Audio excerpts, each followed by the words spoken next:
A very big hi to all the BehindWoods.com viewers. This is your VJ Ramya and you're watching Behind Woods.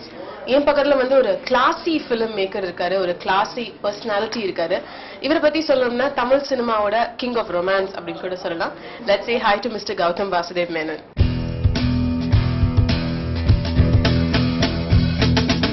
I love you, Varun.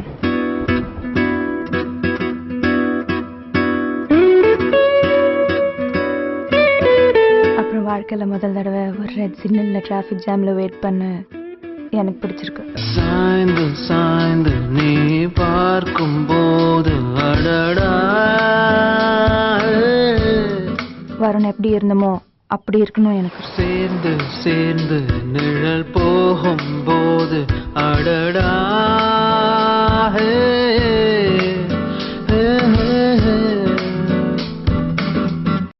So how are you?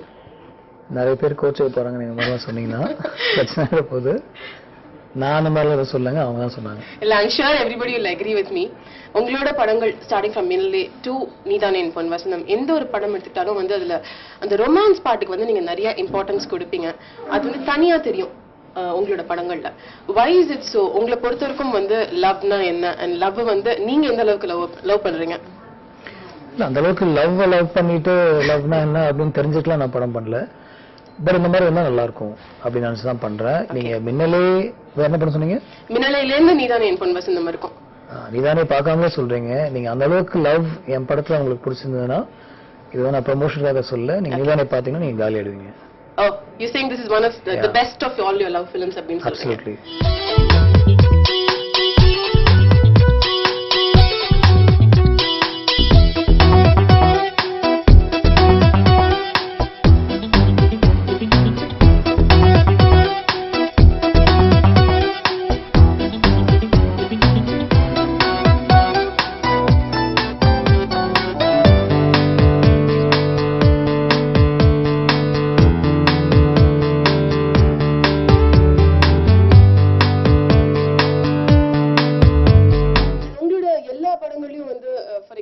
வாரணமாயிரம்லாம் வந்து நீங்க படத்தை பார்க்கும்பொழுது this is also part of my life அப்படின்னு சொல்லிருக்கீங்க, code பண்ணிருக்கீங்க. நீதானே என் பொன் வசந்தம் பொறுத்த வரைக்கும் does it still hold truth? Like வந்து உங்களோட ஸ்கூல் காலேஜ் லைஃப்ல நடந்த விஷயங்கள் தானா அது? இல்ல, அப்படி இல்ல. இந்த கதை படிச்சு இது வந்து திரைக்கதையா எழுதும்போது, இதுக்குள்ள டயலாக்ஸ் எழுதும்போது, இந்த சிச்சுவேஷன்ல நான் இருந்திருக்கேன், இல்ல வந்து இந்த சிச்சுவேஷன்ல இருந்திருந்தா அப்படின்னு சில விஷயங்கள் நடந்தது எனக்கு. One of the situations was similar to what I had gone through also. Okay. சில சிச்சுவேஷன் நான் இருந்திருந்தா இப்படி பண்ணிருப்பேன்ற மாதிரி தான் நான் என்னுடைய மைண்ட்ல பிரேக்கப் பண்ணி நான் பண்ணிக்கிட்டேன். which is when, like for example, Jeeva அந்த படம் ஸ்கிரிப்ட் நரேட் பண்ணும்போது பிரதர் என் கதை மாதிரி இருக்கு அப்படின்னு அவர் சொன்னாரு. Okay. which is when we started realizing that it's story of a lot of people's lives. Right. So this could be a love story அப்படின்னு வைக்கலாம் அப்படின்ற ஒரு கேப்ஷன் வச்சு தான் நாங்க பண்ணியிருக்கோம். So putting yourself in those shoes, இந்த இடத்துல நான் இருந்தா என்ன பண்ணிருப்பேன், ஒரு ரியலிஸ்டிக்கா இருக்கணும் அப்படின்ற லெவல்ல ஹேண்டில் பண்ணேன். வெளியில டீ ஷாப்ல டீ காஃபி ஏதாவது சாப்பிடலாமா? அங்க என்ன பேசலாமா? நான் வாங்குறேன். உங்களோட முதல் ஃபர்ஸ்ட் கிரஷ் ஞாபகம் இருக்கா? கேமரால சொல்ல முடியாது நினைக்கிறேன். கேமரால சொல்லக்கூடிய ஏதாவது ரொமான்ஸ் விஷயங்கள் இருக்கா? இல்ல, நெக்ஸ்ட் டே நெய்பர் அப்படின்ற விஷயம் தான் வினய் தாண்டில டிரான்ஸ்லேட் ஆச்சு. ஒரு ட்ரெயின்ல மீட் பண்ண ஒரு பொண்ணு தான் வாரணமாயிரம் டிரான்ஸ்லேட் ஆச்சு. இப்போ ட்ரெயின்ல ஒரு பொண்ணு எதிர்க்க உட்காந்துருந்தா, அவ யாருன்னு எனக்கு தெரியாது, அவளும் எனக்கு யாரும் தெரியாது, அவளுக்கு எனக்கு தெரியாது. ஒரு ஸ்டேஷன்ல வரைக்கும் போயிட்டு அவ்வளவுதான், அந்த ஸ்டோரி புரிஞ்சு போச்சு அதோட. ஆனா அந்த பொண்ணு நினைச்சு வந்து நிறைய விஷயங்கள் நான் எழுதி உட்காந்துருந்தேன். இது வந்து 8th something like that. அதனுடைய இன்ஸ்பிரேஷன் தான் வாரணமாயிரம்ல அந்த சமீராவுடைய மீட்டிங். அது என் லைஃப்ல நடக்கல, பட் இப்படி நடந்திருந்தா இப்படி இருந்திருக்கும். சோ அந்த மாதிரி ஒரு extension of many things in life தான் கதைகள். லேட் முதல்ல இருந்து பார்க்க முடியாது எனக்கு தெரியும்.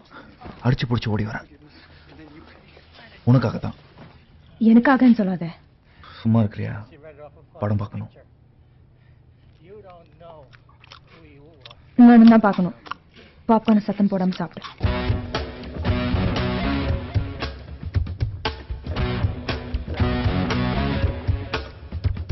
And how did நீதானே என் பொன் வசந்தம் happen? இது வந்து நீங்க ரொம்ப வருஷம் முன்னாடி யோசிச்சு வச்ச ஒரு கதை. நீதானே என் பொன் வசந்தம் is not my story. It's my partner Reshma's story. அந்த கதை படிச்சு we liked it. it was a team decision that this film, this script can be made into a film அப்படின்னு, like Venki, Reshma and myself. Okay. இந்த ஸ்கிரிப்டை ரொம்ப நாள் அப்படியே யோசிச்சு இது பண்ணலாமா வேணாமா, pros and cons of script, இது நல்லா இருக்கு இது மாத்தலாம் அப்படின்ற மாதிரி பேசி விட்டுட்டோம்.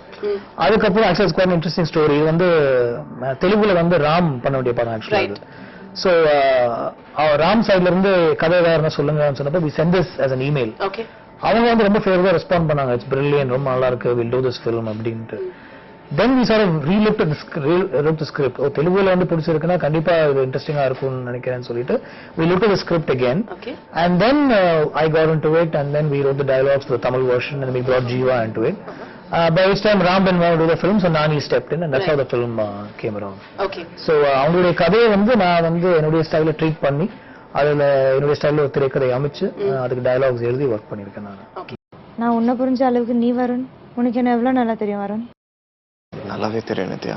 ரியலி? நான் 1 மணி தூங்கி 8 மணி தான் எழுந்திப்பேன், உனக்கு தெரியும்ல. பிரியங்கா காலங்காலத்தில் 5 மணி ஃபோன் பண்ணி என்னை எழுப்பின வருண். ஜீவாவை நீங்க சூஸ் பண்ணதுக்கு ஸ்பெசிபிக் ரீசன்ஸ் இருந்துச்சு? அந்த கேரக்டருக்கு இவர் சூட் ஆவாரு அப்படிங்கறது தவிர? இல்ல, ஜீவா வந்து எனக்கு ஃபோன் பண்ணா ஒரு நாள், பிரதர் உங்களோட ஒரு படம் பண்ணணும் அப்படின்ட்டு. நான் சொன்னேன் கண்டிப்பா ஜீவா ஒரு லோக்கல் ஃபிலிம் ஒன்று பண்ணலாம். ஐயோ நான் உங்களுக்கு கேட்கறது வந்து ஒரு அர்பன் ஃபிலிம்காக, நீங்க என்ன லோக்கல் ஃபிலிம் என்ன வச்சு பண்றேன்னு சொல்றீங்க அப்படின்னாரு. ஒரு 1 வீக் இந்த கதையை அவர்கிட்ட சொன்னேன். சொன்னோன்னா அவர் சொன்னதுதான் என் கதை மாதிரியே இருக்கு, it happen between me and my wife அப்படின்னாரு. ஓகே பண்ணலாம் அப்படின்னு சொல்லி அந்த கதைக்குள்ள அவரை கொண்டு வந்தோம். we brought him in, we changed his look. In fact, he's gone through so many looks in the film, changes. He plays a school boy, he plays a college boy, and then somebody who's slightly more older at 24, 25, slightly more mature and stuff like that, and he looks different also in the film. Okay. And Gautam sir வந்து எப்போதுமே வந்து இந்த city urban filmsக்கு வந்து ரொம்ப பேர் போனவர் அப்படிங்கிறது எல்லாருக்குமே தெரியும். பட் உங்ககிட்டே வந்து நீங்க டைரக்ட் பண்ணி ஒரு ரூரல் வில்லேஜ் பேக்ட்ராப்ல ஏதாவது ஒரு ஃபிலிம்ஸ் நாங்க எதிர்பார்க்கலாமா இன் ஃபியூச்சர்? இல்ல கண்டிப்பா அந்த மாதிரி ஒரு ஸ்கிரிப்ட் என்ன அட்ராக்ட் பண்ணிச்சுன்னா அதுக்குள்ள நான் இறங்கி ஒர்க் பண்ணுவேன். அதான் ஒரு டைரக்டருடைய வேலை. இப்போ நீதான் இன்ஃபர்மேஷன் என் லைஃப்ல நடக்காத விஷயங்களா இருந்துச்சுனாலும், இது எனக்கு தெரியாத விஷயமா இருந்தாலும் அதுக்குள்ள இறங்கி ஒர்க் பண்ண நான் ட்ரை பண்ணிருப்பேன். அந்த மாதிரிதான் இப்போ ஒரு பருத்திவன் மாதிரி ஒரு ஸ்கிரிப்ட் எனக்கு கிடைச்சதுன்னா அதுக்குள்ள என்னுடைய விஷயங்களை உள்ள கொண்டு வந்து அதை பண்ண முடியுமா நான் கண்டிப்பா ட்ரை பண்ணுவேன். எனக்கு இன்ட்ரெஸ்டும் இருக்கு, நான் பண்ணணும்னு நினைக்கிறேன். 10 மணிக்கு இந்தியன் டான்ஸ் காம்படிஷன். ஸ்கூலுக்கு அப்புறம் 3 வருஷம் கழிச்சு அவளை மறுபடியும் பார்த்தேன். நல்லா இருக்குடா, ஒரு செம்ம ஃபீலிங். மதியம் 12 மணிக்கு லைட் மியூசிக் பாடினேன் அவளுக்காக. சொர்க்கம் ஹே அரங்கேறும் கண்ணோரம். 2 மணிக்கு டிபேட் காம்படிஷன். டாபிக் கூட எங்களுக்காகவே வச்ச மாதிரி இருந்தது. Forgiving and forgetting, strength or English. 4 மணிக்கு ஃபேஷன் ஷோ. அவளை சாரியில பார்த்தேன். Oh my God. தூக்குல போறதுக்கு முன்னாடி ஒரு கருப்பு கிளாத் ஒன்று போட்டு மூடுவாங்களே, அந்த மாதிரி இருக்குமே பொண்ணுக்கு. அடுத்த நிமிஷமே அப்புறம் என்ன